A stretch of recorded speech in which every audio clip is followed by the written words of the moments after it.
Welcome to the Windows Computer and Technology channel, and it's official.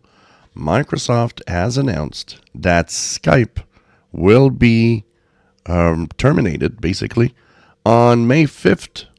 And so it already had a date, I think it's last year, where they thought they would shut it down, but they backed off and kept it. And it would continue working after a lot of people were complaining about the fact that it was shutting down. So Skype started in 2005 as a call app, video and audio call, and made calls also on phone lines by a kind of a, I think it was like Swedish, Estonian, and some other Nordic country gang that started the Skype app. It was sold to eBay at some point, and then Microsoft purchased it. And it replaced, if you remember, a app that was called MSN Messenger. That was the app that everybody was using at some point, which is interesting, is that when they made the jump from MSN Messenger, which was extremely popular, and pushed that app so that we use Skype, it lost most of its users because it was dreadfully different and difficult to use for a lot of people, and understanding it made it just bad, the worst app ever.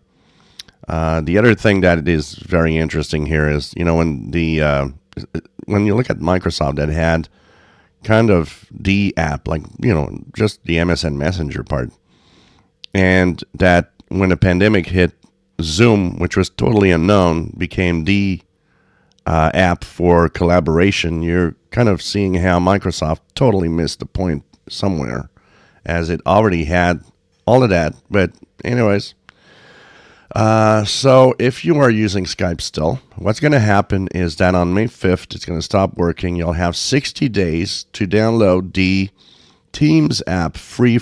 It's the Teams personal app. It's a free app for standard users. And once you sign in with your login credentials that you use with Skype, you'll see all of your contacts imported into Teams. So if you wish to continue using that, that's how it's going to happen. But you'll have 60 days. After 60 days, apparently, it won't work anymore. You won't be able to migrate. So I did use Skype quite a few times for different things and different conferences with people.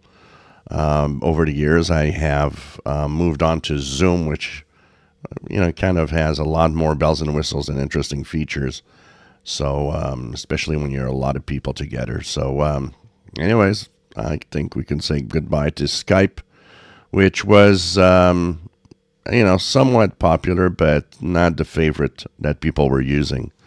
I still remember that MSN Messenger was so much more interesting to use. And, then we had all of these things, including the, different other apps now that actually work well. And a lot of people use the Facebook Messenger, or there's WhatsApp and so on. So there's so many things, Snapchat, so many other things that replaced today. If you enjoy my videos, please subscribe, give us thumbs up. Thank you for watching.